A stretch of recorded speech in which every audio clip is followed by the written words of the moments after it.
ahli intelek cendekiawan Syiah. Nama dia lupa pula dah ni.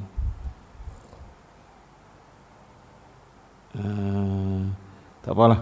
Dia telah memberikan perbezaan di antara cendekiawan orang pandai dengan Roshan Fikir bahasa Persia kot lah.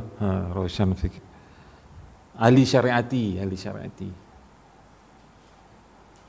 Ahli syariati ni tuan-tuan boleh baca buku dia, walaupun dia Syiah, dia tidak cerita bab-bab ni, dia cerita bab-bab biasa, ahli syariati. Jadi dia telah memperkenalkan satu istilah konsep, dia panggil sebagai Roshan Fikir ataupun Roshan Fikir, membezakan dengan intelek, cendekiawan, ilmuwan. Ilmuwan ini dia kata berbahas tentang ilmu. Tuan-tuan, orang Syiah ni, di samping keburukan dia, kebaikannya ialah mereka ini pencari ilmu yang tegar. Mereka rajin, bab-bab ilmu mereka rajin. Jadi salah satu bidang yang mereka agak mahir adalah bidang epistemologi, ilmu tentang ilmu. Kalau tuan-tuan jumpa dengan orang Syiah, kerja pabrik gerek, basikal, dia boleh bercakap tentang epistemologi. Kita epistemologi pun tak tahu dah. Nah, itu kehebatan dia. Kehebatan dia. Jadi dia kata Roshan Fikir ini adalah ilmuwan yang tak habis dengan jadi ilmuwan, dia mencari jalan untuk memastikan ilmu dia tu diamalkan oleh orang. Ni Roshan Fikir. Kita ambil beberapa contoh. Contohnya seorang peguam. Tuan-tuan tengok, tuan-tuan biasa temui peguam-peguam hebat. Dalam kepala otak tuan-tuan, tentulah dia boleh memberikan sesuatu yang terbaik dalam perundangan. Peguam ni dia hebat dalam undang-undang yang telah ada. Undang yang ada ni dia pandai. Tetapi dia tak pernah fikir apa undang yang sepatut ada. Dia bijak dalam perkara yang telah ada, bukan sepatut ada. Jadi samalah juga ilmuwan. Dia berbicarakan tentang ilmu, pandai ilmu. Termasuk ustaz-ustaz kita, bila mengajak, bagi tahu tentang amanah. Amanah itu ini, amanah dan sebagainya. Tentang keesaan Allah, tentang kebesaran Allah. Tetapi habis tang tu tidak disusuli dengan cara-cara usaha untuk orang mengamalkan apa yang disampaikan tadi. Amanah tu nak buat macam mana? Amanah tu nak laksana macam mana? Nak ukur amanah macam mana? Sebab itu kadang-kadang ada masjid yang tak faham amanah, walaupun kadang-kadang dia juga mengajak kuliah. Dia jadi pengerusi masjid, dia mengajak kuliah. Tapi duit masjid tak nak guna. Bila ditanya siapa tak guna, dia kata amanah. Dia tak tahu bahawa bila dia tak guna, khianat. Jadi kenapa jadi begitu? Terlalu banyak ilmuwan, tidak ada golongan yang disebut oleh ahli syariati sebagai Roshan Fikir, orang yang cuba mencari jalan supaya orang mengamalkan ilmu yang ada. Jadi kita tak banyak, kita banyak berteori tentang apa, tapi kita lupakan tentang bagaimana nak melakukannya. Kan? Kita berbicara tentang tentang amalan. Sebaik-baik manusia ialah orang yang amalannya yang terbaik, ahsanu amala. Tetapi macam mana nak laksanakan ahsanu amala? Tak ada siapa ustaz abang nak buat macam mana? Tak pernah kita dengar. Kita duk habaq supaya jadilah umat terbaik. Kan? Kita juga diketengahkan tentang kita adalah umat terbaik. Khair ummah. Tapi nak laksana umat terbaik itu macam mana? Apa perbandingan dengan keadaan-keadaan yang bercanggah dengan sifat umat terbaik? Kita tak pernah didedahkan. Jadi kita ni hidup dalam teori. Jadi ahli syariati memperkenalkan satu cara, iaitu telah sampai masanya ilmuwan-ilmuwan ini menjadi Roshan Fikir, orang-orang yang ada ilmu, yang berusaha sesungguh supaya orang mengamalkan ilmu yang ada. Kalau kita bercakap tentang amanah, macam mana kita nak amal amanah tu? Macam mana? Bukan senang. Saya dah bagi contoh beberapa kali di masjid yang mulia ni. Kita ambil contoh inisiatif orang. Kalau kita berniaga, kita buat akaun. Kita simpan akaun kan? Kita simpan akaun. Simpan akaun tu apa dia? Bukan nak bagi susah, nak aplikasikan cara nak melaksanakan amanah. Kita duk kata amanah jangan khianat, tapi kita tak ada ukuran. Nak ukur orang tu amanah macam mana? Kita teori je. Nah. Jadi begitulah dan seterusnya. Jadi kenapa saya sebutkan itu? Sebab saya baca sebuah buku menarik. Tuan-tuan ada duit beli sebuah buku oleh Dr. Mazli Malik. Saya pergi mana pun saya heret buku tu. Nak habis baca. Kan? Jadi dia ceritakan tentang kelemahan-kelemahan umat Islam. Salah satunya kita berlambak ilmuan. Ada yang diberi nama sebagai profesor apa nama profesor negara kan. Tapi tak ada jadi apa. Kita jadi ada ahli pendidik yang hebat. PhD dalam bidang pendidikan, berlambak kot Sungai Petani pun berlambak. Di mana ada maktab perguruan, di situlah adanya orang-orang yang bijak dan bidang mengaji sampai PhD dalam bidang pendidikan. Tapi tak boleh selesai masalah paling kecil. Mak rempit, banyaknya mak rempit. Budak kenapa tak minat kepada ilmu? Kenapa baru ni periksa PT3 orang tak bicara tentang A dah, orang bicarakan tentang dapat F berapa. Dah tentang baru ni PT3. Dulu-dulu orang sebar anak dapat apa A. Lah orang tanya anak dapat F berapa. Terlampau teruk. Maknanya punca dia pasal apa? Kita ilmuwan banyak tetapi tak mengamalkannya, tak mencari jalan untuk mengamalkannya. Okey, tuan-tuan dan puan-puan muslimin dan muslimat, hari ini kita nak bincangkan satu tafsiran ayat-ayat surah Al-Fat ayat 1 hingga 3 secara yang kita boleh nak amal. Nak amal macam mana? Jangan teori saja. Allah Subhanahu wa taala berfirman, a'udzubillahi minasyaitonirrajim. Bismillahirrahmanirrahim. Inna fatahna laka fatham mubina. Inna fatahna laka fatham mubina liyaghfira lakallahu ma taqaddama min dhanbik wa ma ta'akhkhar wa yutimma ni'matahu 'alaika wa yahdiyaka siratan mustaqima wa yansurakallahu nasran aziza. Ayat yang cukup padat, banyak. Kita boleh tengok dalam YouTube tafsiran ayat oleh ini yang terkenalnya oleh Tuan Guru Haji Abdul Hadi Awang. Kemudian Tuan Guru Ni Aziz, banyak lagi Tuan Guru yang mengulas tentang ayat-ayat ini. Saya akan mengulas dengan cara yang berbeza. Sesungguhnya kami telah membuka bagi perjuanganmu. Sesungguhnya kami telah memberi kemenangan kepada perjuanganmu, wahai Muhammad. Satu jalan kemenangan yang jelas nyata. Kemenangan yang dengan sebabnya Allah mengampunkan salah dan silapmu yang telah lalu dan yang terkemudian, dan menyempurnakan nikmatnya kepadamu serta menambahkanmu hidayah ke jalan yang lurus. Dan dengan sebabnya Allah memberikanmu pertolongan dengan sebaik-baik atau sekuat-kuat pertolongan. Itu ayat ini. Ayat ini nampak tak nampak apa. Kalau kita tak biasa, kita tak akan nampak apa. Okey. Kita tak akan ikut apa yang ada dalam nota. Kalau ikut apa yang ada dalam nota tu, dia boleh pergi 2 jam kan. Jadi kita akan ambil jalan pendek. Jalan pendek sebab kita nak berhabis. Saya untuk pelarat. Jadi kita tak ikut nota. Ikut nota tu panjang. Jadi kita pilih jalan yang paling pendek untuk faham ayat ni. Okey. Allah kata, inna, sesungguhnya, fatahna laka, kami beri kemenangan kepada kamu wahai Muhammad. Maknanya ayat ini ditujukan kepada Nabi kita Muhammad sallallahu alaihi wasallam. Maknanya ayat ini ditujukan kepada umat Muhammad juga, kepada kita, kepada manusia semuanya.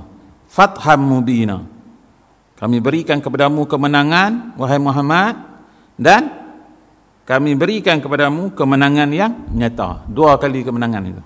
Inna fatahna laka, Allah ulang balik, fatham mubina, bagi kepada kamu kemenangan, suatu kemenangan yang nyata. Kalau kita nak tak tafsirkan secara santai, jadi maknanya semua umat Muhammad ni Allah bagi kemenangan. Semua orang mukmin Allah bagi kemenangan. Inna fatahna laka, semua orang memperoleh kemenangan, diberi kemenangan.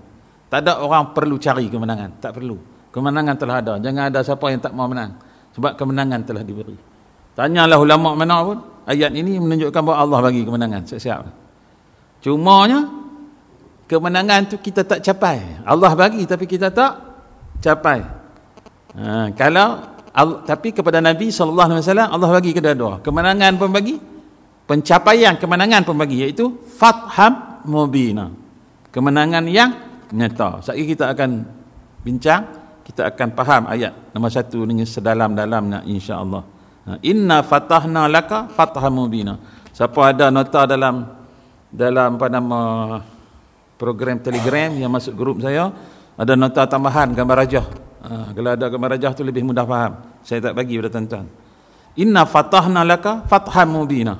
Sesungguhnya kami bagi kemenangan kepada kamu, kemenangan yang nyata. Jadi kemenangan ada 2. Pertama, kemenangan titik. Titik-titik kemenangan. Titik-titik kemenangan. Keduanya, kemenangan yang terhasil daripada kemenangan pertama itu, kemenangan yang berkembang sehingga ke hari kiamat. Itu maksud kemenangan. Okey. Jadi nak dapat kemenangan itu perlu 2. Nak capai kemenangan perlu 2. Kita belum sampai lagi. Kemenangan itu apa tak cerita lagi ni. Allah kata Allah dah tetapkanlah kemenangan untuk kita. Tapi kita capai ke tak? Ada orang capai, ada tak. Kemenangan telah ada, tak kena cari, ada dah itu. Cuma kita tak capai. Kita sekali kita akan reverse balik. Jadi syarat nak capai kemenangan 2 cara nak capai kemenangan. Nak pergi kemenangan daripada sini, nak capai kemenangan ada 2 syarat. Pertamanya pertolongan daripada Allah Subhanahu Wa Taala.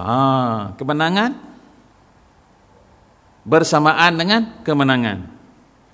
Okey, fath sama dengan apa dia? Sama dengan an-nasr. Kan, fath equal to an-nasr. Orang putih ni ada tak faham apa kemenangan bersamaan dengan kemenangan bersamaan dengan pertolongan Allah. Tak ada jalan lain. Memang hanya akan capai kemenangan dengan pertolongan Allah. Pertolongan Allah, Allah sebut wa yansurukallahu nasran aziza. Dan dengan sebabnya Allah memberikanmu pertolongan dengan sebaik-baik atau sekuat-kuat pertolongan. Wa yansurukallah, dengan sebabnya. Sebab apa yang menyebabkan pertolongan diperolehi? Jadi maknanya Allah bagi kemenangan yang nyata. Kemenangan itu mesti mendapat pertolongan daripada Allah Subhanahu Wa Taala. Wa yansurakallahu nasran aziza. Jadi bagaimana cara Allah tolong untuk mencapai kemenangan? Dalam ayat nombor 2. Lihat tak? Ayat nombor 1, janji Allah kemenangan. Individu, masyarakat, jamaah, parti, organisasi, negeri, negara, kemenangan. Allah janji.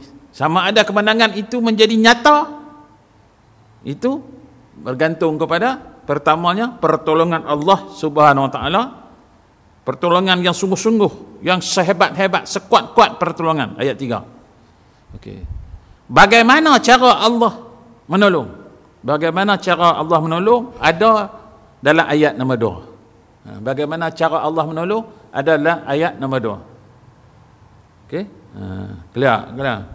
Memang faham? Dengar saja tak faham, tak guna. Okey. Jadi pertolongan Allah. Pertolongan keduanya, nak kemenangan selain daripada pertolongan Allah adalah ikhtiar manusia. Kalau pertolongan Allah ada dalam ayat nombor 2, ikhtiar manusia ada tang mana? Cari tengok ikhtiar manusia ada tang mana. Saya merujuk kuliah ini kepada 2 tafsir utama. Pertama, tafsir Tafhim Al-Quran oleh Abul Ala Al-Maududi. Keduanya tafsir Ar-Razi. Tafsir Ar-Razi ni satu tafsir yang sangat baik. Kalau tuan-tuan ada terjemahan tafsir Arabnya, ada dalam internet, boleh download. Tafsir Melayu atau Indonesianya payah cari. Kedai confirm tak ada. Di negeri Kedah tak ada jual. Kalau ada, beli tafsir Ar-Razi. Tafsir Ar-Razi ni dia tafsir dia lain sikit. Dia moden walaupun orang lama, mati tahun 600 Hijrah lebih, sebaris dengan Imam Al-Ghazali, tetapi dia punya minda ke depan. Ar-Razi sangat bagi. Carilah. Orang jual pedik pun beli. Tapi bab tafsir Ar-Razi ni kita cerita sikit. Tafsir Ar-Razi ni ada 2 pandangan. Tafsir pada 2 pandangan. Pertama, kata biasalah, dia dikarang oleh Imam Ar-Razi. Keduanya mengatakan bahawa Imam Ar-Razi ni karang sampai dekat juz 11 ya. Juz 12 hingga 30 dikarang oleh orang lain. Jadi sebab itulah ulama-ulama yang mengambil berat soal original, ko-originalitian, kan? Mereka akan beli sampai dekat Juz 11. Juz 11 saja. Wallahu a'lam, kan. Itu karangan Imam Ar-Razi. Tapi saya baca juga juz 12. Saya tak boleh kesan bezalah. Rasa macam lagu Imam Ar-Razi tulis, tapi ikut logik, hujah-hujah. Ketika juz 11, juz 12 ditulis, dia mati dah. Orang lain tulis, tapi maknanya ada orang lain barangkali anak murid dia ke atas guru dia yang gaya apa macam dia, kan. Jadi kita baca tak perasan, kecuali nak latar belakang dah. Jadi kita merujuk kepada dua kitab tafsir utama ni, Imam Abul Ala Al-Maududi dengan Imam Ar-Razi. Sebab apa? Sebab tafsir-tafsir lain terlalu singkat, tak banyak ulas. Hamka pun pendek, kan? Syekh Qutub pun pendek, tak panjang cerita, kan? Jadi yang banyak cerita dalam tafsir Ar-Razi dan juga Abul Ala Al-Maududi. Tak apalah, okey. Jadi tak mana pertolongan daripada syarat untuk menang dua, pertolongan Allah dengan ikhtiar manusia. Pertolongan Allah, wa yansurakallahu nasran aziza. Cara Allah menolong, ayat 2. Ikhtiar manusia duk tahu mana? Cara juga. Semua duga nak jadi imam. Tanya ni habis fail. Dalam universiti kemuka soalan macam ni, fail habis. Bukan budak PT3 aja fail, budak-budak universiti pun fail habis, kan? Apa dia? Ikhtiar manusia ada tahu mana? Ada tak inna? Ada tak inna? Sebagian besar ulama kata perkataan inna berbeza dengan ini. Inna, bila Allah sebut inna, Allah mengajak keterlibatan manusia dalam apa yang difirmankannya. Bila Allah mengatakan liyaghfira lakallahu ma taqaddama min dzambik wa ma ta'akhkhar, satu, wa yutimma ni'matahu 'alaika, dua, wa yahdiyaka siratan mustaqima. Itu cara-cara Allah memberi pertolongan kepada kita. Maka setiap satu cara itu memerlukan penglibatan manusia. Dirumuskan dalam perkataan inna. Ulama tafsir kata bila disebut inna, walaupun kita terjemah sesungguhnya, bermaksud bahawa Allah selepas perkataan inna, Allah mengajak keterlibatan manusia. Jadi ada dua komponen kemenangan, pertolongan Allah dan keterlibatan manusia. Dua-dua. Apa salahnya Allah tolong tanpa keterlibatan kita? Pasal apa? Ini satu lagi soalan. Payah jawab. Mesti tak tanya ni. Tanya ni mampu habis. Selerak tak boleh. Pasal apa Allah mengajak keterlibatan kita? Allah tu Maha besar. Kalau Allah tolong, selesai masalah. Pasal apa Allah mengajak keterlibatan manusia? Sebab apa? Sebab nak jadi panduan kepada kita. Allah boleh tolong kalau kita pergi naik kereta ataupun jalan kaki ke, naik motor ke, kayu gerek ke, pergi tang sungai Bomong 5 tu kan. Kita sampai tang sungai, kita pun lompat sungai. Lompat sampai jemberam balik sana. Boleh tak? Boleh. Kalau Allah tolong, boleh. Tetapi Allah tolong dengan keterlibatan manusia. Ikhtiar kita maknanya, kalau kita nak lintas sungai, kita cari tang mana ada jambatan. Jangan duk mereka lompat tempat mana tak ada jambatan, kan. Lazimnya tak lepas. Sungai besar tu Taubat tak lepas, kan. Tenggelam, Allah boleh bagi lepas. Tetapi kalau Allah bagi lepas, kita susah nak buat pedoman. Mai tang sungai kita kena nak lompat. Tapi Allah suruh cari tempat mana yang ada jambatan. Itu pentingnya keterlibatan manusia supaya menjadi pedoman kepada manusia daripada zaman ke zaman, yang dipanggil sebagai sunnatullah. Ini prinsipnya. Okey. Jadi ada dua, pertolongan Allah dan keduanya keterlibatan manusia. Pertolongan Allah ayat 2. Cara Allah tolong. Allah habaq Allah tolong ayat 3. Cara Allah tolong ayat 2. Cara manusia, ikhtiar manusia perkataan inna. Jadi maknanya ayat 2 ni kena ditafsir 2 lapis. Imam Ar-Razi kata kena tafsir 2 lapis. Ada 3 komponen dalam ayat nombor 2. Tiap-tiap satu menunjukkan pertolongan Allah. Dalam pertolongan Allah itu ada ikhtiar manusia.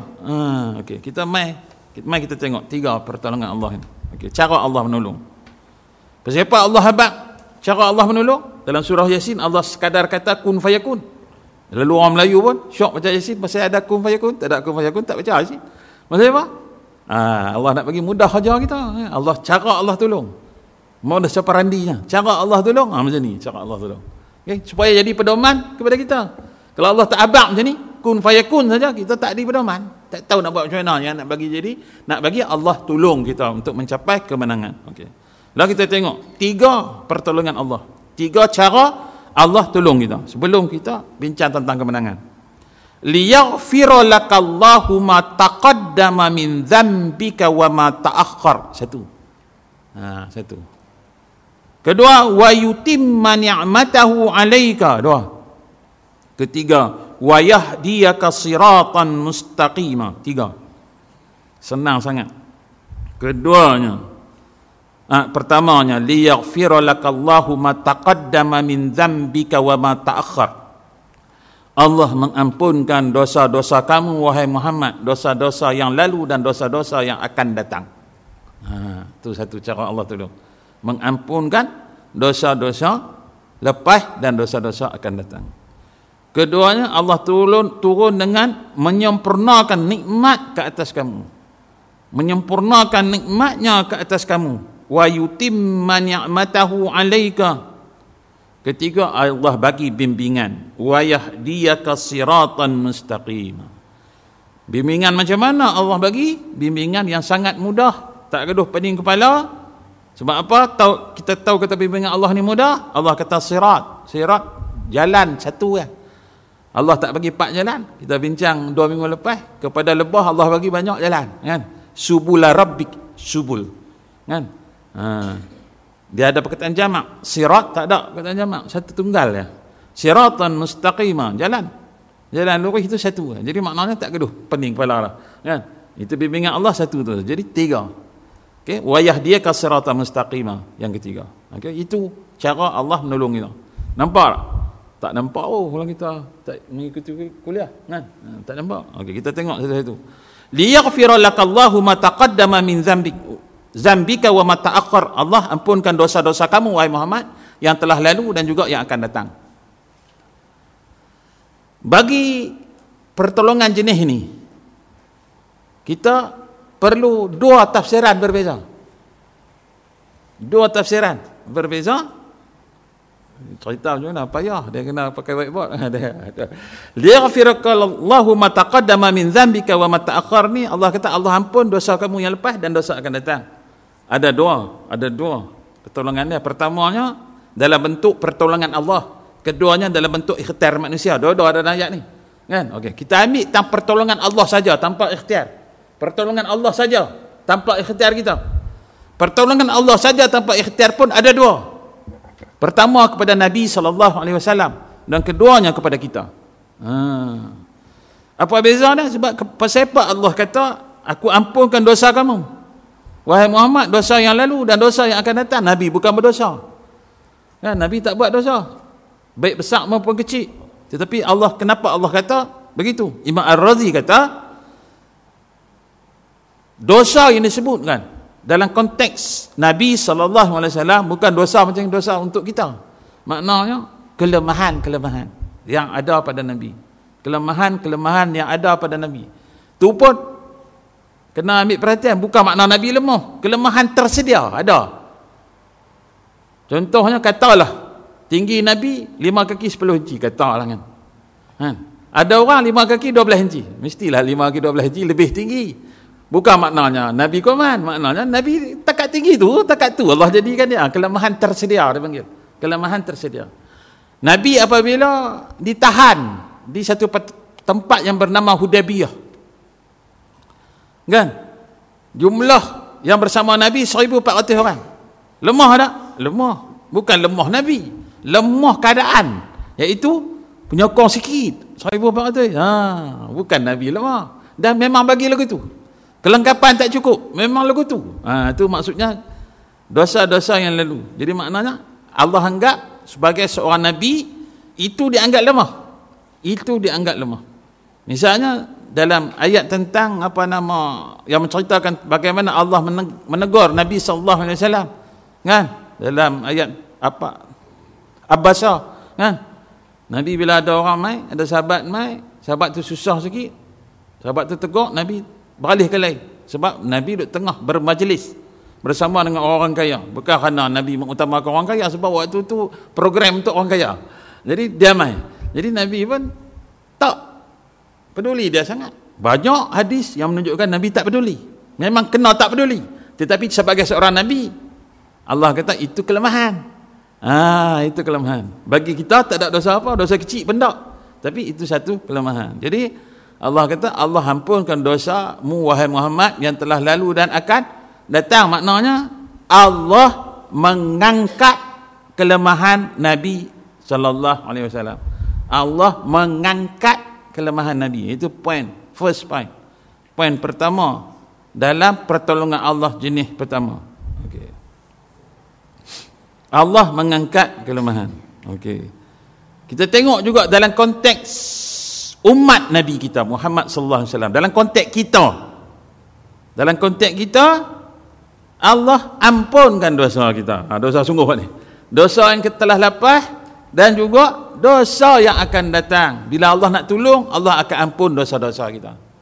Jadi syarat untuk mencapai kemenangan adalah pengampunan dosa daripada Allah Subhanahu Wa Taala. Jadi hijab yang menyebabkan hanya berlaku inna fatahna laka tanpa berlaku fathah mubina kerana ada hijab. Salah satu hijab kerana dosa besar, banyak dosa dalam konteks kita. Konteks Nabi kita cerita dah tadi. Kan? Jadi kalau Allah nak tolong kita, Allah mengampun dosa kita. Kalau Nabi, Allah mengangkat kelemahan yang ada. Okey. Buktinya di dalam surah Nuh ayat 10 hingga 12. Faqultu astaghfiru rabbakum innahu kana ghaffara. Sehingga aku berkata kepada mereka, pohonkanlah astaghfiru rabbakum innahu kana ghaffara. Pohonkanlah ampun kepada Tuhan kamu, sesungguhnya Dia adalah Maha Pengampun. Syarat untuk mendapat pertolongan Allah adalah apa dia? Allah mengampun dosa kita. Cara Allah tolong kita dengan mengampun dosa kita. Okey, yursilis samaa alaikum midarara. Sekiranya kamu beristighfar, bertaubat, ia akan menghantarkan hujan lebat mencurah-curah kepada kamu. Wa yumdidkum bi amwalin wa banin. Dan ia akan memberi kepada kamu dengan banyaknya harta kekayaan serta anak pinak. Wa yaj'al lakum jannat, serta mengadakan bagi kamu sungai-sungai yang mengalir di bawahnya. Wa yaj'al lakum anhara, bagi kamu kebun-kebun, tanam-tanaman. Wa yaj'al lakum jannat, bagi kepada kamu kebun-kebun, kemudian alirkan kepada kamu sungai-sungai. Wa yaj'al lakum anhara. Ketika umat Nabi Nuh menghadapi beberapa masalah, pertamanya hujan tak turun lama.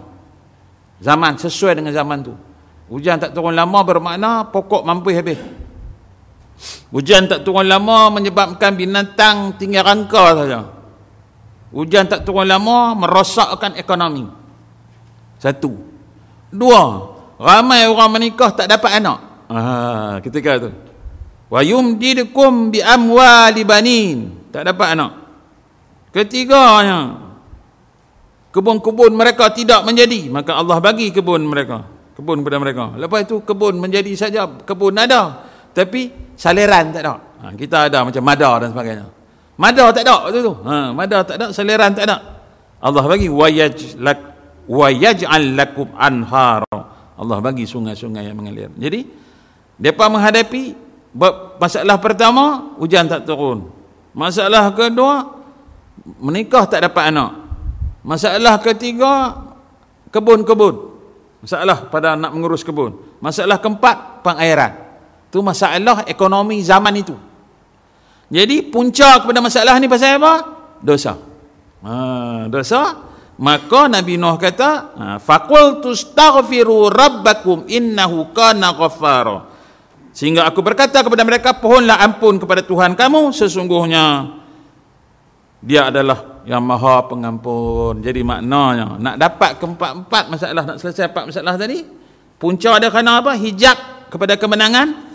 Tidak berlaku fatham mubina dalam ayat 1 kerana apa? Ada hijab. Hijab apa? Hijab dalam bentuk dosa. Jadi macam mana nak mencapai kejayaan kalau dosa banyak? Mohon kepada Allah supaya mengangkat dosa kita seperti mana Allah mengangkat dosa-dosa kamu wahai Muhammad yang lepas dan akan datang. Begitulah juga untuk kita. Cara nak bagi Allah mengangkat dosa kita ialah dengan bertasbih, bertahmid, beristighfar dan bertaubat. Taubat dulu lah.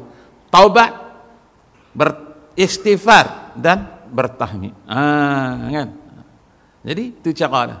Jadi bila kita bertaubat dan istighfar khususnya dan bertasbih, maknanya kita minta supaya Allah mengangkat hijab kejayaan, iaitu dalam bentuk dosa-dosa kamu yang telah lalu. Nampak tak? Itu syarat untuk mencapai kemenangan. Kemenangan macam-macam. Nak kaya ke, nak pergi menikah cepat ke, nak itu, nak ini. Selalunya orang nak kaya lah. Tuan-tuan boleh baca kitab macam-macam pasal nak kaya ni, semua dikaitkan dengan istighfar. Kan? Pasal apa? Lalu ramailah orang istighfar 1000 kali. Tapi tak faham pasal apa istighfar. Nak kaya pasal apa kena istighfar? Dia tahu pakai lagu tu, tak apalah, sesuai dengan dia. Tetapi kalau kita faham lebih lagi bagus. Pasal apa? Sebab hijab kejayaan adalah kerana dosa. Nak Allah angkat hijab tu, mesti kita bertaubat dan diikuti dengan beristighfar kepada Allah Subhanahu Wa Taala. Sebab itu ukuran kemenangan. Kita ambil contoh kerajaan Sabak yang Allah iktiraf sebagai yang berjaya. Allah kata apa? Baldatun thayyibatun wa rabbun ghafur. Dia ada kait dengan istighfar. Sebab nak memohon kepada Allah, nak dapat pertolongan Allah ialah dengan bertaubat dan beristighfar dan bertasbih dan bertahmid. Jadi barulah kita akan mendapat kemenangan. Okey, satu. Dalam ni. Tu tapi dalam betul-betul. Okey. Itu dari segi Nabi kita cerita dah, dari segi kita cerita dah. Tapi baru one part, baru satu bahagian, iaitu tentang pertolongan Allah. Ikhtiar kita, senanglah. Ikhtiar kita hendaklah berbanyak bertaubat dan banyak beristighfar, banyak bertasbih dan bertahmid. Itu ikhtiar kita, kan? Pertolongan Allah dan ikhtiar kita. Kedua-dua ada ayat tu. Okey. Bahagian kedua ayat ini pula, bukan kedua, masih lagi, liyaghfira lakallahu ma taqaddama min dzambik wa ma ta'akhkhar. Ulama kata, yang nazar sebahagian lagi. Allah mengangkat kelemahan kita. Nak bagi kita berjaya, Allah tolong kita. Cara Allah tolong, Allah mengangkat kelemahan kita. Allah mengangkat kelemahan yang ada pada Nabi, kelemahan suasana, kelemahan fenomena. Ketika itu, sekitar tahun 6 Hijrah itu, ada banyak kelemahan. Allah angkat kelemahan. Bila Allah angkat kelemahan, tidak ada hijab lagi, maka akhirnya Nabi mencapai kemenangan. Allah mengangkat kelemahan. Dalam konteks Nabi. Dalam konteks kita, Allah mengangkat juga kelemahan kita. Cara dia macam mana? Cara Allah mengangkat kemenangan, Allah mengangkat kelemahan ialah dengan cara kita memilih strategi-strategi yang menyebabkan kita tak nampak kelemahan. Bila kita tak nampak kelemahan, kita akan mencapai kejayaan. Contohnya kita nak lari, lawan 100 meter. Lari 100 meter, Sukan Olimpik. Kita wakil Malaysia. Sebelah kita ni pelari Amerika, paha tu dia 3 kali paha kita. Kita duk fikir, duk tengok paha dia, tengok paha kita. Tengok paha dia, tengok paha kita. Tobat tak menang. Maksudnya apa? Kita duk nampak kelemahan kita, paha kita kurus kan? Dia paha dia besar. Dia tinggi 6 kaki. Kaki dia panjang mana? Kaki kita pendek, duk fikir lemah. Jadi Allah angkat kelemahan ni supaya tak nampak kelemahan, lalu kita akan berjaya. Sebab tuan-tuan, bila kita duk fikir lemah, kita tak akan berjaya. Nak contoh, kita bagi satu contoh ilmiah sikit ni. Ni ilmiah. Tak faham dengan komplain, tak faham. Salah tuan-tuan, tak faham, bukan salah saya kan. Okey. Seorang pengkaji yang terkenal, nama tak ingat, lelaki dan perempuan, tok guru dengan anak murid. Depa mengaji buat PhD, anak murid ni buat PhD pada tok guru dia. Tapi last kali mereka menulis sebuah buku bersama. Tok guru menulis bersama anak murid. Tuan-tuan biasa dengar. Kaedah yang dia bagi nama ialah Blue Ocean Strategy. Lah ni cikgu-cikgu, pegawai kerajaan semua wajib hadir kursus ni. Tentera ke semua lah, jabatan kerajaan, pegawai-pegawai wajib hadir kursus ni. Strategi lautan biru. Kita tak bincang lah strategi lautan biru ni, kita ambil salah satu komponennya ialah abaikan kelemahan. Maka kita akan berjaya. Kalau dalam ayat ini Allah mengajak kita untuk abaikan kelemahan dengan cara Allah mengangkat kelemahan. Imam Ar-Razi kata Allah mengangkat kelemahan. Liyaghfira lakallahu ma taqaddama min dhanbika wa ma ta'akhkhar. Mengangkat kelemahan lepas dan juga kelemahan akan datang. Jadi kita tak nampak kelemahan, kelemahan itu tak menghambat kita. Dalam teori Blue Ocean strategi ni, strategi lautan biru, kita anggap kita berada dalam lautan biru. Contoh tengok orang kalau mancing di laut, ada dia fikir perahu duduk sebelah tu mancing juga. Dia kata dia kata kita aku duduk target nak dapat ikan hak besar 10 kilo kan. Dia pergi mengai pula sebelah tu sat ikan tepi kat dia. Ada orang duduk dalam laut fikir gitu? Tak ada. Sebab laut luai. Ikan banyak berlama. Kan? Mungkin ada 3-4 ekor. Dia pergi kat dia sekor, demek kita sekor, ada berlama lagi. Jadi dia tak fikir kelemahan lah. Dia tak cari pasal kelemahan. Cuba kita pergi mengai di telaga. Di telaga, kita pergi telaga. Tuan tahu telaga, pulau-pulau yang ada air di tengah bandar tu, ada pokok nyok keliling, pokok janggut keliling, ada telaga. Kan? Dalam telaga tu ikan ruan ada sekok kan. Kita tengah mengai ada kutu mana tu main mengai juga. Kata lagi ikan ni boleh kat dia, api kat dia. Tidak pun ikan ni dia kata cuak, dia kata kat dia pun tak pi, kat aku pun tak main, dua-dua tak boleh apa. Sebab apa? Kita duk fikir kelemahan, duk fikir persaingan. Jadi dalam lautan biru orang tak nak fikir persaingan. Sebab rezeki Allah ini itu salah satu. Menunjukkan bahawa Allah mengangkat kelemahan. Okey. Tapi dekat tu sudah kita lejak kan. Keduanya, Allah turun dengan cara apa? Wa yutimma ni'matahu 'alaika. Allah menyempurna nikmatnya kepada kamu. Abul A'la Al-Madudi memberi penerangan yang mudah. Kalau tanpa beliau kita tak faham agak ni. Ulama lain bagi tak faham. Ibnu Katsir pun cerita tentang ayat ni tak faham tak? Saya faham daripada Abul A'la Al-Madudi. Wa yutimma ni'matahu 'alaika ni maknanya Allah bagi kepada kita ruang dan peluang dalam bentuk nikmat. Ruang dan peluang yang selama ini kita tak ada ruang tu. Tu cara Allah tolong. Allah bagi ruang dan peluang yang selama ini tak ada ruang dan peluang tu. Tuan-tuan rasa lagu tak nampak sebab kita tak tengok asbabun nuzul ayat ini. Perjanjian Hudaibiyah. Bila Nabi SAW membuka berhijrah ke Madinah, tak selesai masalah. Allah tak kata hijrah itu kemenangan. Sebab apa? Bila Nabi dan para sahabat berada di Madinah, Nabi dengan para sahabat dengan cara Islam mereka. Geng-geng tu, hak tolak Islam tu duduk di Mekah. Depa dengan cara depa, Nabi dengan cara Nabi. Islam nak berkembang macam mana? Nak cuba dakwah kepada orang Mekah, tobatlah mereka tak mau. Mereka kata, hampir lari duduk tanah, ajak orang Madinah sudah, kami tak mau. Kan? Kami dengan cara kami, jangan kacau.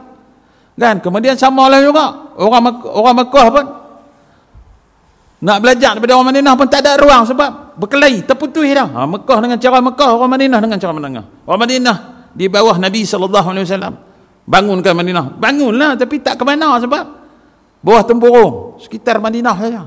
Mekah tak boleh, adik-beradik tak boleh dakwah. Nak dakwah adik-beradik tak boleh sebab apa? Hampa balik kami sembelih. Dapat kata kat Nabi, hampa balik kami sembelih. Jadi tak ada komunikasi dua belah pihak ni. Kita jenis orang Islam kita syok gitu, syok kali sampai dakwah tak boleh berkembang. Seolah-olah gitu. Jadi peluang dakwah ada tak? Tak ada. Bila ada perjanjian Hudaibiyah, maka orang Madinah boleh pergi bebas ke Mekah, boleh buat umrah dan sebagainya. Orang Mekah pun boleh mai ke Madinah, open competition. Persaingan terbuka. Orang Mekah boleh main Madinah, orang Madinah boleh main Mekah. Lain kali siapa akan menang? Islam akan menang sebab para sahabat menunjukkan contoh prinsip wasatiyah. Kalau tuan kaji wasatiyah, jangan tengok apa yang TV cerita wasatiyah ni apa nama sederhana, bukan maksud sederhana. Wasatiyah ni maknanya kita menjadi saksi. Orang-orang di Madinah menjadi saksi, diri mereka menjadi saksi, syuhada, bukan penyaksi. Jadi saksi syuhada perbuatan mereka tu orang Mekah nampak. Pasal apa orang Mekah nampak? Orang Mekah boleh mai tengok di Madinah. Hebatnya para sahabat, hebatnya golongan muhajirin, hebatnya golongan ansar. Mereka boleh mai tengok. Bila mereka tengok, mereka tertawan nak masuk Islam. Antaranya Khalid bin Walid.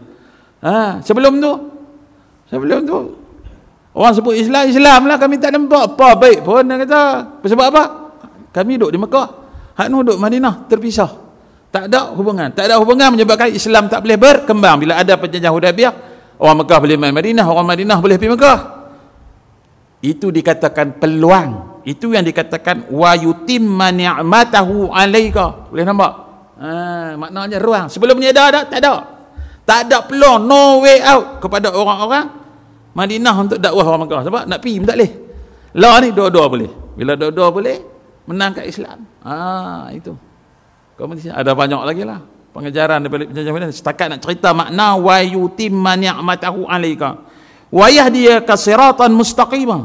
Allah bagi petunjuk jalan. Apa dia? Ulama mengatakan petunjuk itu salah satunya ialah dengan mekanisme perjanjian Hudaybiyah. Petunjuk kepada Nabi supaya akhir sekali mengadakan perjanjian Hudaybiyah. Bukan menyerang seperti mana dalam ikrar Nabi. Bai'atul Ridwan. Bila dapat cerita kata Osman Ibn Affan telah dibunuh, Nabi bermarah, ajak para sahabat main berbai'ah bersama aku, kecuali seorang sahabatnya tak mau. Dia lari berselindung di balik pungkok unta merah. Dia tak mahu, dia penakut. Hak lain semua berbai'ah. Tetapi bai'ah tu tak jadi sebab digantikan dengan yang lebih baik, iaitu apa dia? Perjanjian Hudaybiyah. Asalnya bai'atul Ridwan, nak pergi bertekad bersama aku, kita pergi serang mereka. Mereka bunuh sangat Osman, padahal menghubung. Osman tak dibunuh pun. Maka Allah ganti dengan serangan. Allah ganti dalam bentuk perjanjian. Inilah Allah tukar daripada serangan yang tak akan menguntung mana-mana pihak kepada perjanjian yang menguntung Islam. Walaupun nampak asalnya tak untung Islam, tapi menguntung Islam. Jadi itu yang dikatakan sebagai wa yahdiyaka siratan mustaqimah. Allah bagi petunjuk supaya diadakan perjanjian Hudaybiyah. Ada perjanjian Hudaybiyah, maka cooling period. Berlaku cooling period. Siapa tak boleh perang? Antara satu sama lain tak boleh perang. Bila tak boleh perang, ada hubungan sosial. Bila ada hubungan sosial, sifat para sahabat yang sentiasa menjadi saksi, sifat wasati yang ada pada mereka, menyebabkan Islam itu berkembang. Itu cara Allah memberi petunjuk kepada kita. Jadi kita dalam konteks amalan, kita pun sama nak mencari petunjuk Allah, kita kena berusaha, berikhtiar. Salah satunya dengan cara mengadakan perjanjian. Ada banyak. Kita ambil contoh, kalau tuan-tuan, saya bagi hari itu ceramah kuliah tentang Muhammad Al-Fatih. Kenapa dia boleh menakluk Konstantinopel? Salah satunya, dia membuat perjanjian dengan penduduk Galata. Nak pergi ke Konstantinopel, no way. Tak ada jalan melainkan lintas bukit Galata. Heret kapal, 72 biji kapal, ragas. Kapal ragas bukit, bukan masuk ke air. Ragas bukit. Tak apa tu. Boleh khatiak. Yang penting nak ragas macam mana? Musuh semua di situ. Depa cekik mampu, depa sekat kat tengah jalan. Jadi macam mana nak atasi? Dengan cara membuat perjanjian damai dengan penduduk Galata. Perjanjian damai macam mana? Sari saja Fatih kata, sari saja hampa jangan masuk belah mana. Belah Kristian Ortodok pun jangan masuk, belah Konstantinopel jangan masuk, belah aku pun jangan masuk. Hampa jangan masuk belah mana, tengok saja, jangan buat apa, sari je. Jadi mereka biar. Tak, mereka pun bersetuju. Tak akan serang Muhammad Al-Fatih, tak akan masuk belah kerajaan mereka, tak akan masuk juga belah Fatih, berkecuali melalui perjanjian itu, maka Muhammad Al-Fatih boleh seberang tengah malam dengan jaya. Macam perjanjian Hudaybiyah. Mewujudkan ruang dan peluang yang Allah sebut wa yutimma ni'matahu 'alaika. Peluang yang sebelum ni tak ada, Allah sediakan bagi ada. Dulu kita kecil-kecil lu teringin nak bagi masuk lidah. Kan? Tak main lagi wa yutimma ni'matahu 'alaika sebab kita tak ada duit. Adik-beradik kita semua susah. Kita lah kot yang pertama nak dikaya kan. Jadi nak kirim kat orang pun orang tak mau beli kita sebab kita tak ada duit kan. Jadi satu hari kita kerja baru boleh mula beli kasut Adidas. Saya ingat lu teringin nak pakai kasut Adidas. Sampai boleh kerja boleh beli. Tu pun tak beli pakai kasut Bella tak beli. Jadi nak tunjuk bahawa ruang yang sebelum ni tak ada, jadi ada. Kita dulu nak cari ilmu. Ada tak dulu? Tak ada boleh belajar Quran, tajwid, Kitab 20. Mana boleh nak cari ilmu macam lah, tafsir macam-macam ni. Dulu kitab tafsir pun, orang tafsir Nurul Ihsan. Kebetulan Tuan Syed Nurul Ihsan tu pengarang dia adalah sekampung dengan saya. Kampung tu tak ada ah. Tak ada ah, kampung tu pergi cari, Cilawan cari tak ada. Kan? Pengarang kitab Nurul Ihsan. Jadi hak tu saja ada. Lah kita ya tak orang pergi dengar kuliah. Kuliah ada di mana-mana. Apa beza dulu dengan lah? Peluang nak mencari redha Allah tu Allah bagi. Yang sebelumnya Allah tak bagi. Itu maksud wa yutimma ni'matahu 'alaika kita Ustaz. Jadi maknanya lagu tu. Jadi ambillah peluang. Peluang Allah bagi sebelumnya. Yang Allah tak bagi kita tak ingat tu sebab kita tak mai kuliah. Kalau kita ingat bahawa peluang Allah bagi, peluang untuk mai dengar kuliah ni Allah tak bagi kepada generasi-generasi sebelum kita, tak ada. Allah siap kalau segan nak mai dengar kuliah pun boleh dengar live. Kuliah tak mai dengar live, taubat lagi tak dengar. Jadi itu peluang Allah bagi. Itu hebatnya ayat-ayat ini mengajak kita untuk memahami cara-cara nak capai kemenangan. Itu mukadimah dah. Baru mukadimah. Lain tak cerita tak dah dah. Okey, tak apalah. Lah kita cerita sikit kemenangan tu menentang apa. Ni gambaran habis dah. Habis dah kalau tuan-tuan dengar betul-betul kuliah saya tadi, tuan-tuan akan faham. Kan? Cara pertolongan daripada Allah itu dua, daripada kejayaan itu boleh dicapai dengan pertolongan daripada Allah, dan keduanya ikhtiar kita. Pertolongan daripada Allah ada dalam ayat 2 dalam bentuk 3: mengangkat kelemahan, memberi ruang yang tak pernah ada, dan memberi petunjuk kepada kita untuk memilih strategi-strategi yang tepat. Okey. Itu 3 tentang ayat-ayat 1 hingga 3. Lah kita nak tengok kemenangan secara umum. Kita go stand ni, reverse ke belakang, mengakas ke belakang. Fathu. Ada 4 pendapat. Ada dalam nota. Pertamanya pembukaan kota Mekah. Setengah ulama kata pembukaan kota Mekah itu kemenangan. Pendapat kedua, perolehan tanah Khaybar yang subur. Perang dengan golongan Yahudi, maka dapat ditakluk satu kawasan yang subur.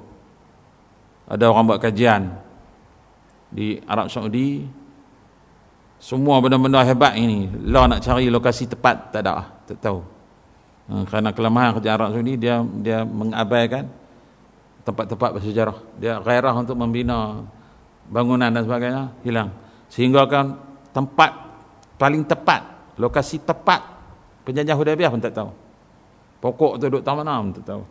Sepatut kena tahu. Kan? Punca dah kita lupa sejarah. Kan, tak apalah, tu kita cerita lagi jadi panjang. Okey. Kemudian adanya adanya suluh al-Hudaybiyah. Suluhul Hudaybiyah, perjanjian Hudaybiyah. Hampir semua ulama, kebanyakan ulama kata kemenangan dalam ayat ini maknanya kemenangan perjanjian Hudaybiyah. Okey. Inna fatahna laka, maknanya perjanjian Hudaybiyah. Kesan daripada perjanjian Hudaybiyah, maka datanglah kemenangan yang nyata, fatham mubina. Bila ada perjanjian Hudaybiyah, Islam boleh berkembang. Sebab terbuka dan banyak faktor kita tak nak bincang. Jadi akhir sekali kota Mekah dapat dibuka 2 tahun kemudian. Kemudian Islam merebak ke Eropah, ke China, ke Afrika, sehinggalah sampai ke Malaysia. Jadi Islam datang ke Malaysia ni, sampai ke Malaysia, dan kita syukur alhamdulillah menjadi seorang Islam di Malaysia ni. Puncanya daripada mana? Perjanjian Hudaybiyah. Maka sebab itu ulama kata perjanjian Hudaybiyah itulah yang dikatakan inna fatahna laka. Kita boleh menikmati Islam di Malaysia ni, apa dia? Fatham mubina. Itu kemenangan yang nyata. Kemenangan yang nyata ni, pandangan keempat, adalah kemenangan yang akan dicapai dari semasa ke semasa sehingga hari kiamat. Inna fatahna laka, perjanjian Hudaybiyah. Cara Allah tolong dengan dorong Nabi supaya buat perjanjian Hudaybiyah yang banyak sahabat menentangnya. Sebab katanya berat sebelah, tapi sebenarnya Nabi kata sabar wahai Umar. Itu adalah satu kemenangan. Umar kata kemenangan apa Rasulullah? Tak ada satu benda syarat pun kita untung. Kemenangan, hang sabarlah. Kemenangan itu perjanjian Hudaybiyah itu adalah satu kemenangan. Kerana perjanjian Hudaybiyah, maka berlaku fatham mubina. Kemenangan yang nyata, pembukaan kota Mekah dan berterusan pembukaan Konstantinopel, sehingga Islam misalnya dalam konteks Malaysia datang ke Malaysia. Tuan-tuan dan puan-puan muslimin dan muslimat, sebelum kita tutup, banyak lagi nak cerita. Kita biar dia usah cerita kan. ada unsur-unsur dalam perjanjian Hudaibiyah ni banyak yang boleh kita jadi pengajaran. Nak berniaga pun kita kena ikut perjanjian Hudaibiyah ni. Sebab apa? Bila ada perjanjian Hudaibiyah, maknanya dagangan pemula mudah dilakukan. Kalau tidak, orang Madinah ada jual kat orang Madinah lah. Lah ni orang Madinah boleh jual, market dia sampai ke Makkah. Maka wujudlah usahawan seperti Abdurrahman bin Auf. Abdurrahman bin Auf ni tuan-tuan, kaya tak kaya dah. Aisyah melaporkan dalam sebuah hadis yang dhaif, menceritakan bagaimana satu hari Madinah gelap. Madinah tiba-tiba gelap. Depa kata nak kemat negara ni. Pasal apa gelap siang hari? Madinah gelap siang hari. Lepas tu depa keluar. Rupanya pasal apa gelap? Pasal habuk. Habuk pasiak naik ke langit. Jadi gelap. Pasal apa habuk pasiak naik? Pasal apa? Unta dan kuda banyak yang lari di padang pasiak tu. Terlalu banyak unta dan kuda berlari bawa barangan dagangan, lari sehingga kan pasiak-pasiak naik, jadi gelap kota Madinah. Unta dan kuda siapa? Unta dan kuda Abdurrahman bin Auf punya kaya. Sampai sekali rombongan dia balik, Madinah gelap waktu siang. Tu dia cakap, berapa trailer, berapa banyak. Nampak tak? Aisyah kata, ya Rasulullah ni apa dia ni? Bukan. Waktu tu Rasulullah dah wafat dah. Apa nama? Habaq buat sahabat dia. Apa ni gelap Madinah. Tengok tu dia pasal pasiak mai gelap Madinah. Tutup lagi. Pasiak mai mana? Mai daripada kuda dan unta. Kuda dan unta apa? Kuda dan unta Abdurrahman bin Auf. Adakah Abdurrahman bin Auf ni kaya banyak kuda dan unta? Tak. Bukan kuda dan unta saja.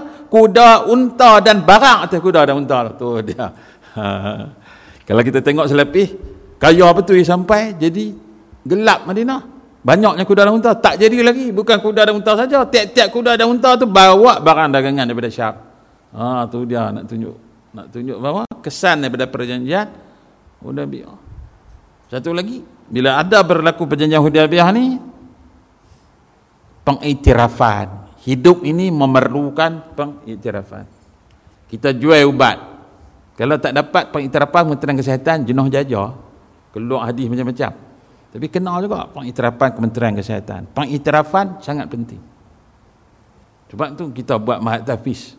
Saya berpendapat pengiktirafan sangat penting. Ada orang tulis dalam Facebook ni kata, kita tak ikut macam Brunei. Bagi allowance kepada orang yang menghafal Al-Quran. Para hufaz ni dia berikan allowance. Saya kata bagus bagi allowance. Tapi han nak bagi kat siapa? Nak bagi orang hafal Quran, hantar mana kata dia boleh hafal. Kita tak ada badan untuk cek hafalan. Tak ada. Mak tahfiz dia dengan dia sendiri dia. Dia iktiraf seorang dia. Mak tahfiz lain tu. Dia nilai. Tak suruh kita nilai lagi. Puncak dah. Jadi kalau nak bagi elang mesti ada juru nilai. Kita mesti ada puspakom khas untuk nilai hafazan Quran. Baru boleh bagi elang, kalau tidak mampu bagi elang lelah tadi kata 30 juz rupanya 3 juz ya, 27 lagi menyakak macam kora-kora ragah semen. Tak jadi. Kita jangan emosional. Komoi nak bagi elang kepada hafal Quran, boleh bagi, tetapi mesti sistem tu kena ada dulu. Kan? Di ujian oleh badan profesional. Kita ada ke tak? Tak ada. Siapa buat? Ustaz pun tak buat, mak tahfiz pun tak buat gabungan untuk mengadakan penilaian. Jadi maknanya pengiktirafan penting. Bila ada perjanjian Hudaibiyah, sebelum berlaku perjanjian Hudaibiyah, walaupun Nabi berada di Madinah, Nabi mendirikan negara Islam di Madinah, tak ada siapa iktiraf negara Islam Nabi. Orang Mekah lagilah tak iktiraf di Mekah. Tapi bila ada perjanjian dengan Suhail bin Amr dengan Nabi, makna perjanjian bermakna pengiktirafan. Ini tinggi sikit, tengok orang tak faham. Perjanjian makna pengiktirafan. Tak ada orang pergi janji dengan hantu. Tak ada orang pergi janji dengan orang jahat. Tak ada orang pergi janji dengan orang tak iktiraf. Saya nak ambil satu contoh. Apabila Tunku Abdurrahman membuat perjanjian baling. Sebelum perjanjian baling, Cimping terkenal dengan komunis dia lah. Tunku Abdurrahman, tak apalah orang iktiraf, dia Perdana Menteri Malaysia. Dia iktiraf. Tapi bila buat perjanjian dengan Cimping, automatik Cimping juga dia iktiraf. Orang kata pasal apa iktiraf? Kalau tak iktiraf, nak buat perjanjian macam mana? Kita boleh tak buat perjanjian dengan orang bankrupt? Tak sah. Tak boleh. Kita boleh tak buat perjanjian dengan hamba? Tak boleh. Boleh tak perjanjian dengan budak-budak? Tak boleh. Sebab apa? Mereka tak diiktiraf. Jadi perjanjian menyebabkan hak haram jadi halal. Sebab tu orang kata Parti Komunis Melaya tidak berdaftar betul. Ni tinggi lagi tinggi ni. Tak didaftar betul. Tapi tak semesti dia menjadi organisasi tak sah. Apa bukti bahawa PKM itu sah? Perjanjian Tunku Rahman dengan Jimbing. Sebab perjanjian tak akan sah kalau pihak, mana-mana pihak dalam perjanjian adalah tak sah. Jadi bila perjanjian automatik sah walaupun tak daftar bawah Akta Pertumbuhan. Itu samalah dengan perjanjian Hudaybiyah. Kembangkan sikit. Perjanjian Hudaybiyah ni menyebabkan orang iktiraf kerajaan Madinah Nabi SAW. Bila orang iktiraf baru mula kita nak lebarkan ke Eropah dan sebagainya, mudah. Itu yang disebutkan dalam keratan kedua. Wa yutimma ni'matahu 'alaika, melalui dorongan Allah, hidayah Allah, wa yahdiyaka siratan mustaqima. Tu hebatnya ayat ni. 3 ayat pun kita boleh nampak segala-galanya. Tuan-tuan dan puan-puan muslimin dan muslimat, sebagai penutup ni. Layalah bagi kuliah pendek, tapi bila tu kau ni teluk tawak pendek sampai tak ada masuk isya. Ni masuk tu. Okey ya. Okey. Seorang ustaz, tak ingat nama, terkenal, dia jual DVD dalam dia jual DVD lah di Indonesia. Dia cerita ayat 1 hingga 3. Saya ciplak. Kalau saya tak abang tuan-tuan tak tahu kan. Kalau saya mohon kata saya kata tuan percaya kan. Ustaz ni orang percaya kan. Jadi saya tak mau jenis biar percaya, kena percaya sungguh kan. Ini saya abang dia cerita. Cukup mudah faham dia kata. Saya ubah. Cerita dia saya ubah. Kita nak pergi besuk. Alah banjir kan. Banjir lagi no. Kuih teruk katanya. Betul ada kawan saya kata ada kuih tak apa teruk. Dia tahu nak tahu. Dia orang besuk. Kita nak pergi besuk, bawa kereta. Okey? Kemenangan bagi kita ialah apa dia? Capai besuk. Okey. Kita tengok tadi, inna fatahna, sesungguhnya kami telah beri kemenangan. Prinsip dalam Islam, kemenangan telah ada, tak perlu cari. Besut tak perlu dicari, telah ada. Cuma kita tak sampai besut lagi. Besut telah ada, kita nak pergi besut ni. Besut telah ada, kemenangan telah ada. Kita nak pergi besut, maknanya kemenangan kita bila kita sampai besut. Besut ada. Tapi kita sampai ke tak tahu lagi. Okey, kita bawa kereta, hujan turun lebat.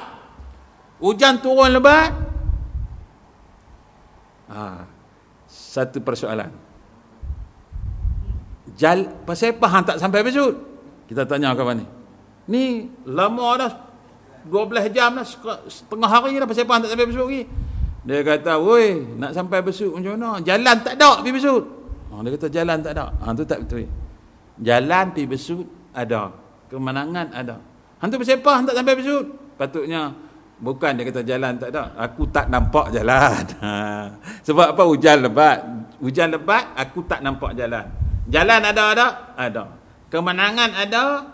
Tapi pasal apa tak capai kemenangan? Ada hijab. Hijab dia dua. Apa dia? Bila bawa kereta. Hijabnya yang pertama, hijab datang daripada Allah. Pertolongan daripada Allah, hijab pun daripada Allah. Keduanya hijab daripada kita, hijab kemenangan daripada kita. Hijab daripada Allah apa dia? Hujan turun lebat, tak payah elak. Tu tak ada siapa boleh elak. Hujan turun lebat tak payah. Itu hijab daripada Allah Subhanahu Wa Taala. Jadi tak boleh pi. Kemenangan Allah dah bagi, tetapi kita tak capai. Iaitu jalan ke besut ada. Jangan kata jalan tak ada. Jalan ada, kita tak nampak jalan. Sebab apa kita tak nampak jalan? Sebab Allah hijab. Letak hijab di hadapan kita. Hijab dalam bentuk hujan turun lebat daripada Allah. Kedua, hijab dalam bentuk ikhtiar kita tak ada. Ayat-ayat tadi, inna tadi. Apa ikhtiar kita? Wiper rosak tak nampak baik. Wiper tak boleh nak wipe dah serami. Tak nampak jalan. Piduk habak kata, tak ada jalan pergi besuk. Hang sok mohon, kerajaan kita buat jalan elok, hang kata jalan tak ada. Kan? Sebenarnya dia tak nampak jalan. Satu lagi dia tak nampak jalan macam apa? Ekon dia teruk dah. Ekon dia teruk, dia tak sepi. Ikhtiar dia tak ada. Jadi tuan-tuan dan perempuan muslimin dan muslimat. Jadi ustaz ni kata kita nak pergi ke besuk, dia tak cerita besuk, dia cerita tempat lain di Indonesia. Dia kata pertama minta pada Allah Subhanahu Wa Taala supaya mengangkat hijab. Kalau ada contoh tadi meredakan hujan. Dan ikhtiar kita pula lain kali bila nak pergi dah tahu dah musim ni hujan, wiper ganti wiper baru. Kan, ekor bagi elok baru kita nampak jalan. Jangan duk kata jalan tak ada. Katakan kamu tak nampak jalan. Kemenangan telah ada, inna fatahna laka. Cuma tak jadi fatham mubina sebab adanya hijab. Ini berlaku pada individu, ini berlaku kepada keluarga, ini berlaku kepada masyarakat, berlaku kepada jamaah, berlaku kepada parti, organisasi, jabatan, negeri, negara. Ayat ini. Inna fatahna laka fatham mubina. Jadi inilah ayat kemenangan yang perlu dikaji. Benda besarnya, salah satu, malas nak kaji sangat, ialah bahawa salah satunya hijab. Kemenangan kenapa tidak dicapai walaupun telah ada? Kemenangan telah ada, tak dicapai sebab ada hijab. Hijab daripada Allah, hijab daripada kita. Hijab daripada Allah, salah satunya kerana kita dosa banyak. Maka kita hendaklah selesai masalahnya dengan cara bertaubat, beristighfar, bertasbih. Tasbih maknanya apa? Bertasbih maknanya memisahkan Allah daripada sifat-sifat yang tak wajar kepada Allah. Itu bertasbih. Sabbihisma rabbikal a'la. Untuk imam bila baca sabbihisma rabbikal a'la, kita kena kata apa? Subhan rabbiyal a'la. Sungguh ada orang tanya, siapa ni kata? Tok imam tu jadi menentang apa? Terkedu ke? Terlalu dia tak lepas kan? Sabbihisma rabbikal a'la, dia diam. Dia diam, lepas tu baru dia sambung.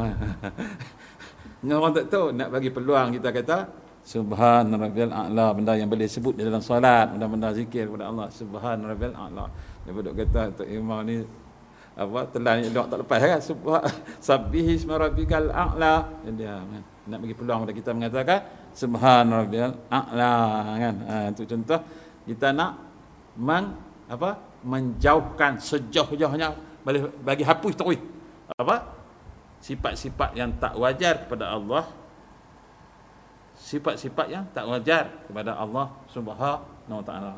Allah Maha Besar, maknanya kita nak buang sifat-sifat Allah tak ada kuasa. Kita buang pada diri kita, buang langsung sifat-sifat yang tak wajar kepada Allah. Itu yang dikatakan sebagai tasbih, kan? Bukan biji tasbih. Itu cara-cara alat-alat nak digunakan. Tasbih prinsipnya menjauhkan sifat-sifat tak wajar kepada Allah daripada Allah Subhanahu wa taala. Bila kita faham gitu, bila kita bertasbih, bertahmid, kita akan nampak sebenarnya apa dia. Sebenarnya itu sifat kita. Ini kadang-kadang dalam hidup kita pegang majlis tasbih bukan main. Tetapi dalam hidup kita, sifat-sifat tak wajar pada Allah itu kita maintain. Nak buat apa-apa, Allah kita tahulah ketiak macam mana. Tahu ketiak macam mana. Setiap sopan nasi yang kita suap ke mulut ini daripada siapa? Setengah sampai sanggup kata lagu tu. Tak, orang hak kata lagu tu, tak ada artilah dia bertasbih, tak ada artilah dia menggunakan majlis tasbih. Sebab dia tak asas saja. Dia tak tahu bahawa nikmat itu tu. Sama ada dia tak tahu ataupun dia tak meresap dalam hati dia bahawa nikmat itu daripada Allah SWT, bukan daripada kerajaan, bukan daripada siapa. Itu maknanya tasbih. Jadi salah satu cara untuk mengundang pertolongan Allah SWT, ingatlah bahawa al-fat equal to, bersamaan dengan apa dia? An-naf. Kemenangan itu bersamaan dengan pertolongan Allah. Pertolongan Allah boleh tolong kita dengan beberapa syarat, dan kita hendaknya berikhtiar. Sebab tu Allah memulakan ayat ini dengan perkataan inna fatahna laka fatham mubina. Semoga kita dapat mendapat manfaat daripada perbincangan ini. Yang baik itu daripada Allah Subhanahu wa taala, dan yang lemah itu adalah kelemahan diri saya sendiri. A'udzubillahi minasyaitonirrajim. Bismillahirrahmanirrahim. Alhamdulillahirabbil alamin. Wassalatu wassalamu ala asyrafil anbiya'i wal mursalin wa ala alihi wa sahbihi ajma'in. Allahumma anfa'na bima 'allamtana wa 'allimna ma yanfa'una wa zidna 'ilman ila 'ilmina. Allahumma ij'al jam'ana hadza jam'an marhuma wa tafarraqna min ba'dihi tafarraqan ma'suma wa la taj'al fina wa la ma'ana shaqiyya wa la matruda wa la mahruma. Rabbana atina fid dunya hasanah wa fil akhirati hasanah wa qina azaban nar. Wa sallallahu ala sayyidina Muhammad wa ala alihi wa sahbihi wa baraka wa sallam. Walhamdulillahi rabbil alamin.